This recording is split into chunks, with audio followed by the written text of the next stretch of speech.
नमस्कार. लग्नाची बेडी या मालिकेच्या आजच्या भागामध्ये मी तुम्हा सर्वांचे अगदी मनपूर्वक स्वागत करते. आजच्या भागामध्ये आपल्याला पाहायला मिळतं, रत्ना पारखींच्या घरी अचानक सिंधूला पाहून मधू आणि रुक्मिणी काकूंच्या तोंडचं पाणीच पळालेलं असतं.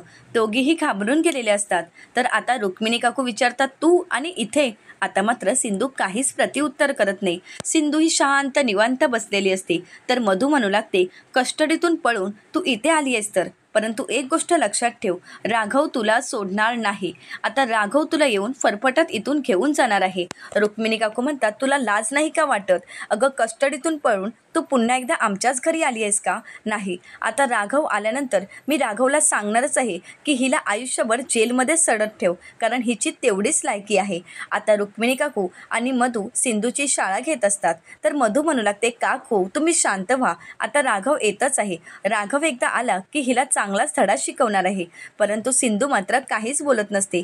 आता रुक्मिणी काकू आणि मधूचा आवाज ऐकून घरातील सर्वजण येतात. आता ऋतुजा म्हणू लागते, वहिनी साहेब, अहो एवढ्या रात्री नक्की कोणाची तुम्ही शाळा घेत आहात? परंतु ज्यावेळी तिथे सिंधूला पाहते त्यावेळी मात्र ऋतुजासुद्धा घाबरून गेलेली असते. ऋतुजा विचारते, ही आणि इथे? ही तर पोलीस स्टेशनला होती ना? आता मात्र सर्वांनाच धक्का बसतो की सिंधू नक्की घरी कशी येऊ शकते. रुक्मिणी काकू म्हणतात, राघव जर आता असता तर मी राघवला सांगितलं असतं की हिच्या हातामध्ये बेड्या ठोक आणि हिला इथून घेऊन जा, फरफटत घेऊन जा. आता मधू म्हणते, काकू तुम्ही काळजी करू नका, राघव इथे येतच आहे. तोपर्यंत आपल्याला थोडं शांत राहावं तर लागणारच आहे. तर ऋतुराज विचारतात की ही मुलगी इथे काय करत आहे? आता ऋतुजा म्हणते, अहो तिला तुम्ही फक्त विचारणारच आहात का? अहो तिला काहीतरी बोला ना आणि तिला इथून पाठवून द्या. खरं तर तुम्ही फोन करा ना. आता ऋतुराज विचारतात की कोणाला? तर आता ऋतुजा म्हणते, अहो राघवला. तुम्ही आत्ता राघवला फोन करा आणि त्याला इथे बोलावून घ्या, नाहीतर ही मुलगी खरंच खूप डेंजर आहे, ही काहीही करू शकते. मधू म्हणते, तुम्ही काळजी करू नका, मी राघवला फोन केला आहे, राघव येतच आहे, त्यामुळे तुम्ही सर्वांनीच आता शांत राहायचं आहे. परंतु सिंधूला असं अचानक समोर पाहून सर्वजण सिंधूला तर घाबरून गेलेलेच असतात. आता सर्वजण एकमेकांना सांगू लागतात की काहीतरी करावंच लागेल आणि हिला घराच्या बाहेर काढावं लागेल. आता सर्वांचा तो आरडाओरडा पाहून सिंधूचा राग अनावर होतो. आता तिथे असलेली एक बशी सिंधू हातात घेते आणि जोरातच सर्वांच्या समोर फोडत म्हणते, आता गप्प बसा. आता मात्र सर्वांनाच धक्का बसतो. तर आता रुक्मिणी काकू सिंधूला विचारतात, ए पोरी, तू हे काय करत आहेस? तर सिंधू म्हणते, काय दिसत नाही का फडफड तुला? मी आता एक बशी फोडली आहे ते, आणि आता जर जास्त मचमच केली ना तर आता हा कपही तुमच्या डोक्यात घालेन, असं म्हणत ती सर्वांना शांत करते आणि म्हणू लागते, नुसती मचमच मचमच चालू आहे, परंतु आता मी हे ऐकून घेणार नाही. सर्वांनी शांत राहायचं आहे, एक शब्दही कोणी बोलायचं नाही, असं म्हणत आता सिंधूने सर्वांचीच बोलती बंद केलेली असते. तर आता सर्वजण राघवची वाट पाहत असतात. आता त्याच वेळी तिथे राघव येतो. आता राघवने सिंधूला पाहताच आपल्या नाटकाला सुरुवात केलेली असते. आता राघव हा सिंधूवर आवाज चढवत म्हणतो, जेलमधून स्वतःची सुटका करून घेऊन तू पुन्हा एकदा याच घरी आली आहेस आणि इथे तू कशी येऊ शकतेस? तर सिंधू म्हणते, कशी येऊ शकते म्हणजे? चालत आली आहे पतिदेव. काय झालं, तुम्हाला काही प्रॉब्लेम आहे का? आणि तसंही पतिदेव, तुम्हीच जर आपल्यावर विश्वास ठेवत नसाल तर कसं होणार आहे? मी तुम्हाला पोट तिडकीने सांगण्याचा प्रयत्न करत होते, मी काहीही केलं नाही, यामध्ये माझा काहीच दोष नाही. परंतु नाही, तुम्हा कोणालाही माझं ऐकून घ्यायचंच नव्हतं, कारण तुम्हा सगळ्यांच्या दृष्टीने मीच खोटी आहे, मीच गुन्हेगार आहे आणि मीच क्रिमिनल आहे. त्यामुळे तुम्ही माझं का ऐकून घ्याल? आता सिंधू ही स्वतःला सिद्ध करण्याचा प्रयत्न करते. परंतु त्याचवेळी राघवा सिंधूवर आवाज चढवत म्हणतो, बस, आता बस करायची तुझी ही बडबड, कारण तुझ्या ह्या बडबडीवर आमचा कोणाचाही विश्वास नाही. त्यामुळे आता गपचूपपणे या बेड्या हातात घालायच्या आणि आता पोलीस स्टेशनला यायचं. आता काही झालं तरी मी तुला सोडणार नाही. तर सिंधू ही राघवला म्हणते, लंबू, या बेड्यांची धमकी तू मला दाखवू नकोस. कसं आहे ना, मी कोणाच्या बापालाही घाबरत नाही, त्यामुळे या बेड्या घालून पोलीस स्टेशनला यायची मला काही गरज नाही, कारण तसा गुन्हा मी कोणता केलाच नाही. आणि हो लंबू, तुझ्याजवळ कुठला पुरावा आहे का की कारण मला अरेस्ट करायला? कारण जर एखाद्या व्यक्तीला अरेस्ट करायचं असेल तर त्यासाठी पुरावाही लागतो, आणि तुझ्यासोबत कोणी लेडी कॉन्स्टेबल पण नाही आहे, मग मला सांग तू मला कसं अरेस्ट करणार आहेस? आता मात्र राघव शांतच होतो. रुक्मिणी काकू म्हणतात, तुझ्या विरुद्ध पुरावा? अगं, आत्तापर्यंत एकच पुरावा किती वेळा द्यायचा आहे, आणि तुझ्या विरुद्ध कोणीही घरातील साक्ष देण्यासाठी तयार आहेत. त्यामुळे आता तर तुला शिक्षा होणारच. तर सिंधू म्हणू लागते, फडफड तुझं त्या गोष्टीतल्या कावळ्यासारखं झालं आहे. माहीत असेल ना ती कावळ्याची गोष्ट? माहीत नाही का? सांगू का तुला? असं म्हणत आता सिंधू ही कावळ्याची गोष्ट रुक्मिणी काकूंना सांगू लागते आणि म्हणते की 2 बहिणी असतात, सतत सतत भांडत असतात. त्यांची मदर त्यांना खूप वेळा सांगण्याचा प्रयत्न करते, भांडू नका, भांडू नका, परंतु कोणीही ऐकून घ्यायला तयारच नसतं. आणि म्हणूनच त्यांच्या मदरने एकीला सांगितलेलं असतं की आत्ताच कावळा आला आणि तुझा कान घेऊन गेला. आता तिला खरं वाटतं आणि आता कावळ्याच्या मागून ती धावत सुटते की माझा कान दे, कान दे. परंतु खरं काय आहे हे तर तिला माहीतच नसतं. आणि फडफड तुझीही अशीच अवस्था आहे. नक्की काय घडलं आहे हे जाणून घ्यायचंच नाही आणि शेवटपर्यंत बडबड बडबड करत बसायची. आणि ही फडफड तुझी ही बडबड कधी थांबणार आहे? आता मात्र रुक्मिणी काकूंना सिंधूचा खूप राग आलेला असतो. त्या रागाने सिंधूकडे पाहत असतात. तर राजश्री काकू सिंधूला प्रतिउत्तर करत म्हणतात, आता तुझी बडबड बंद करायची. आत्तापर्यंत तुझी खूप बडबड ऐकून घेतली, परंतु आता एक शब्दही मी खपवून घेणार नाही. नक्की तुला काय बोलायचं आहे ना ते स्पष्ट बोल. आता तुझी ही बडबड आम्हाला ऐकायची नाही. तर सिंधू म्हणते, मदर आपण तर तेच सांगण्याचा प्रयत्न करत आहोत ना की तुम्ही कोणीही माझ्यावर विश्वास ठेवायला तयारच नाही आहात. तुम्हाला तर वाटत आहे की ह्या सगळ्यामध्ये माझीच चूक आहे, कारण ही सुंदरी म्हणाली आहे ना की मी त्या छोकरीला पॉयझन दिलं आणि तुम्ही सर्वांनी तिच्यावर विश्वास ठेवला. परंतु खरं काय खोटं काय हे जाणून घेण्याचा प्रयत्नही नाही केला. तुम्हा सर्वांची फक्त मचमच मचमच चालू आहे. नक्की ती छोकरी कशी आहे हे तर कोणी पाहिलंच नाही आहे. आता ती छोकरी कशी आहे हे न पाहताच तुम्ही सर्वजण मला अरेस्ट करण्याचा प्रयत्न करत आहात. परंतु त्या अगोदर तुम्ही जाऊन स्वतःहून पाहायचं आहे ती छोकरी कशी आहे. आणि हो, ती छोकरी तर एकदम बराबर टकाटक असेल तर मला कोणीही अरेस्ट करू शकत नाही. जाऊन बघून तरी या ती छोकरी कशी आहे. परंतु कोणीही काही जागचं हलत नसतं. तर सिंधूही त्यांना म्हणते, काय झालं? म्हणजे तुम्हाला एवढेही कष्ट करायचे नाही आहेत का? तुम्हा सगळ्यांचं कसं आहे ना, तुम्हा कोणालाही कष्ट करायचे नसतात, फक्त आयतं खायचं असतं, हो ना? परंतु जाऊ देत. आता तुम्हाला एवढंच जर सगळं आयतं खायचं असेल तर मी सुद्धा आता तुमच्यासमोर दुसरा पर्याय ठेवते. असं म्हणत आता सिंधूही तिने आणलेले रिपोर्ट राघवच्या हातात देते आणि म्हणते, हे घ्या, एवढे तर कष्ट करूच शकता ना की ही रिपोर्ट पहा, मग तुम्हाला समजेल यामध्ये नक्की कोण खरं आहे कोण खोटं आहे हे सगळं काही तुमच्या समोर येईल. आता सिंधू ही राघवच्या हातात रिपोर्ट देते. तर रत्नाकर काका विचारतात की हे कशाचे रिपोर्ट आहेत? तर सिंधू ही रत्नाकर काकांना म्हणते, फादर आता तुम्हाला एवढेही कष्ट घ्यायचे नाही आहेत का? अहो ते रिपोर्ट तुम्ही स्वतःच्या डोळ्यांनी पहा, तेवढे तरी कष्ट घ्या आणि मग तुम्हाला समजेल सत्य. आता हे सत्य समजण्यासाठीच तर हे रिपोर्ट आणले आहेत ना. असं म्हणत आता राघवच्या हातामध्ये तिने रिपोर्ट दिलेले असतात. आता तिला सगळं काही आठवू लागतं, कारण राघव आणि सिंधूनेच हे सगळं काही प्लॅन केलेलं असतं. आता राघव आणि सिंधूच्या प्लॅनप्रमाणेच सिंधूने सावीचं ब्लड सॅम्पल राघवजवळ चेक करण्यासाठी दिलेलं असतं. ती राघवला म्हणालेली असते की हे सावीचं ब्लड सॅम्पल आहे आणि ते लॅबमध्ये चेक करण्यासाठी द्या आणि त्याचेच रिपोर्ट आता सिंधू घेऊन आलेली असते. आता सिंधू ही राघवच्या हातात रिपोर्टर देते आणि राघवला विचारते, काय झालं? काही कळतंय का त्या रिपोर्टमध्ये? मी नक्की कोणतं इंजेक्शन दिलं होतं याचा काही खुलासा होतोय का? काही अजूनही वाटत आहे की माझीच चूक आहे? आता एवढा मोठा पुरावा हातात देऊनही जर तुमचा विश्वास नसेल तर तुम्ही प्रत्यक्षातच बघणं योग्य आहे. असं म्हणत आता सिंधू ही राघवला म्हणते, चला आता तुम्हा सगळ्यांना मी प्रत्यक्षातच दाखवते. असं म्हणत सिंधू आता सावीच्या रूममध्ये सर्वांना घेऊन येते.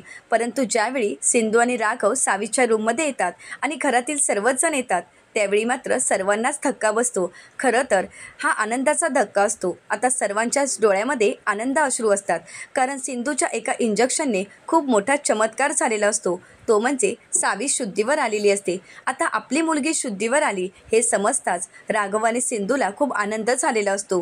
परंतु सिंधू काही आपला आनंद व्यक्त करू शकत नसते. तर आता राजश्री काकू सावीला जवळ घेतात. तर सावीच्या तोंडातून पहिला शब्द निघतो तो म्हणजे आई. आता मात्र सिंधूचे डोळे पाणावलेले असतात. आता सावी आपल्याला आवाज देत आहे, परंतु आपण आपल्या सावीला जवळही घेऊ शकत नाही, आपल्या मुलीला स्पर्शही करू शकत नाही. या गोष्टीचं सिंधूला कुठेतरी वाईट वाटत असतं. आता सिंधू ही राघवकडे पाहते, परंतु इतरांना संशय येऊ नये म्हणून राघव काही सिंधूकडे पाहत नसतो. परंतु सावी शुद्धीवर येताच मधूच्या चेहऱ्यावर मात्र 12च वाजलेले असतात, कारण मधूला माहीत असतं की सावी शुद्धीवर आली तर आपलं सगळं काही सत्य सर्वांसमोर येणार आहे. आता या विचाराने सावी खूप घाबरून गेलेली असते. तर दुसरीकडे राजश्री काकू सावीची काळजी घेत असतात. सर्वांना सावीचं शुद्धीवर येणं यामुळे आनंद झालेला असतो. सर्वजण खूप खुश असतात. राघव आणि सिंधूचा आनंद तर गगनात मावत नसतो, परंतु सिंधूला काही तिचा आनंद व्यक्तही करता येत नाही. आता सावी शुद्धीवर येतात. सावी आपल्याला पाहिल या भीतीनेच मधू तिथून निघून गेलेली असते. आता हे सगळं काही दृश्य सिंधूने पाहिलेलं असतं, परंतु आपली लेक शुद्धीवर येणं या गोष्टीचा आनंद सिंधूला खूप झालेला असतो. सिंधूचा आनंद काही गगनात मावत नसतो. आता नकळतपणे सावी पुन्हा एकदा आई अशी हाक मारते, परंतु ज्यावेळी सावी आई अशी हाक मारते त्यावेळी ती सिंधूकडेच पाहते. आपल्या आईला तिने ओळखलेलं असतं. आता राजश्री काकू सावीला सावरत असतात, परंतु सिंधूलाही वाटत असतं की आपल्या मुलीला जवळ घ्यावं, तिला शांत करावं, तिच्या डोक्यावरून हात फिरवावा. परंतु घरातील सर्वांच्या समोर सिंधू असं काहीही करू शकत नाही आणि म्हणूनच सिंधू आपल्या भावनांना आवर घालते. आता राघवलाही खूप वाईट वाटत असतं की सिंधूला सावीच्या जवळही जाता येत नाही. दुसरीकडे पाहायला मिळतं, राघव आता मधूला म्हणतो, मधू मला खरंच माफ कर, खरंच सॉरी, कारण आज तू जे काही प्रयत्न केले होतेस ते खरंच खूप योग्य होते, परंतु आज मला तिला अटक करता आलं नाही. माझ्या हातात पुरावे असूनसुद्धा मला तिला अटक करता आलं नाही, यासाठी खरंच मला माफ कर. तर आता मधूही राघवला म्हणते, राघव प्लीज तू माफी वगैरे मागू नकोस, कारण तू जे काही प्रयत्न केलेस ते मी स्वतःहून पाहिले आहेत. अरे तू एवढे प्रयत्न केलेस तेच तर खूप आहे. तर राघव म्हणतो की हो, परंतु एक गोष्ट लक्षात ठेव मधू, आज ती सुटली आहे, परंतु नेक्स्ट टाईम ती सुटणार नाही. तर मधू विचारते काय, परंतु कसं? तर राघव म्हणतो की हो, कारण मी तिच्या अगेन अशी एक मोठी केस उभी करण्याचा प्रयत्न करत आहे, तिच्या विरुद्ध एवढे पुरावे शोधण्याचा प्रयत्न करत आहे की काही झाल्या ती सुटू शकत नाही, आणि त्यासाठीच तर माझे प्रयत्न चालू आहेत. एकदा का हे प्रयत्न यशस्वी झाले की मग. तर आता मधू विचारते काय मग? तर आता राघव म्हणतो मधू. तर मधूही राघवला विचारते काय झालं राघव, बोल ना. तर राघव आता काहीच बोलत नसतो. तर हे सगळं काही सिंधू ऐकत असते. आता सिंधूही राघवला खुणावूनच सांगत असते काय बोलायचं काय नाही. आता राघवला सिंधूने हार्टशेप तयार करून सांगितलेला असतो. तर आता राघव मधूला म्हणतो, मधू एक गोष्ट मला कळाली आहे. तर आता मधूही राघवला विचारते की कोणती? तर राघव मधूला म्हणतो, मधू ज्याप्रमाणे अगदी मनापासून जीवापाड सिंधू माझ्यावर प्रेम करायची, त्याचप्रमाणे तूही माझ्यावर अगदी मनापासून जीवापाड प्रेम करत आहेस. तुझंही अगदी मनापासून माझ्यावर प्रेम आहे. खरंच मला ही गोष्ट आत्ता रिअलाईज झाली आहे. खरं तर ज्याप्रमाणे सिंधू माझी काळजी घ्यायची त्याचप्रमाणे तूही माझी काळजी घेत आहेस. मला काय हवं काय नको, माझ्या आवडीनिवडी हे सगळं काही तू जपण्याचा प्रयत्न करत आहेस. आता मात्र मधूला खूप आनंद झालेला असतो. तर मधूही राघवला विचारते की राघव खरंच? तर राघव म्हणतो की हो, अगदी मनापासून बोलत आहे. तुझा माझ्यावर विश्वास नाही आहे का? अगं मधू, तुझं प्रेम मला कळालं आहे. खरं तर कृष्णाचं सत्य ज्या दिवशी माझ्या समोर आलं त्याचवेळी तुझ्यावरील प्रेम मी व्यक्त करणार होतो, परंतु नाही, मी म्हटलं की नंतर करावं, आणि आज राहवलं नाही म्हणून सगळं काही सत्य तुला मी सांगितलं आहे. खरंच मधू, अगदी मनापासून तू मला आवडत आहेस. कसं आहे ना मधू, जेव्हापासून तुझ्यासोबत मी राहत आहे तेव्हापासून मी तुझ्यामध्ये ओढला गेलो आहे, मी तुझ्यामध्ये गुंतत चाललो आहे. मधू, माझंही अगदी मनापासून तुझ्यावर प्रेम आहे. तू माझ्या आयुष्यात कायम असावीस असंच मला वाटत आहे.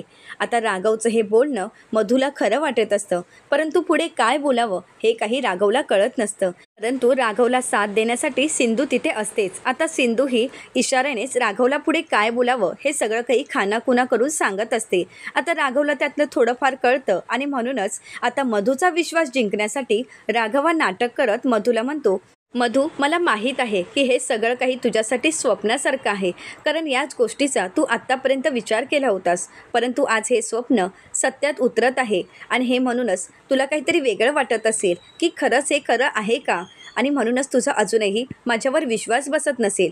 परंतु मधू, हेच सत्य आहे की माझं अगदी तुझ्यावर जीवापाड प्रेम आहे, आणि म्हणूनच मधू मला असं वाटत आहे की तुझं हे स्वप्न लवकरच सत्यात उतरावं. आता राघव पुढे काही बोलणारच, परंतु त्या अगोदरच मधूही राघवच्या ओठावर हात ठेवते आणि राघवला शांत करते.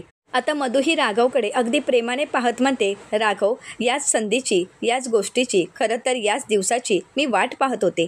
तर आता राघवा मधूला म्हणतो, मधू मला माहीत होतं की तुला हा दिवस पाहायचा होता.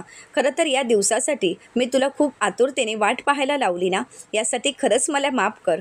परंतु आता तुला जास्त काळ या क्षणाची, या दिवसाची वाट पाहावी लागणार नाही. लवकरच तू माझ्या आयुष्यात असणार आहेस, अगदी कायमची. त्यानंतर तुला माझ्या आयुष्यातून कोणीही दूर करू शकत नाही. आता राघव हे सगळं काही नाटक करत असताना त्याला खूप त्रास होत असतो. आता राघव राहून राहून सिंधूकडे पाहत असतो, कारण आपली सिंधू समोर असतानाही राघव मधूसमोर आपलं प्रेम व्यक्त करत असतो. आता मधूचा आनंद काही गगनात मावत नसतो. मधू खूप खुश होते आणि राघवला म्हणते, राघव फायनली माझं स्वप्न पूर्ण होणार आहे. राघव तू माझा होणार आहेस. राघव खरंच? तर राघव म्हणतो, मधू मला माहीत आहे की तुला हे सगळं काही खोटं वाटत असेल, तुझा माझ्यावर विश्वास नसेल. परंतु मधू, एक गोष्ट लक्षात ठेव, माझं तुझ्यावर अगदी मनापासून प्रेम आहे आणि हे प्रेम सिद्ध करण्यासाठी मी अगदी काहीही करू शकतो. तू सांग मला, मी काय करू म्हणजे तुझा विश्वास बसेल की माझं खरंच तुझ्यावर प्रेम आहे?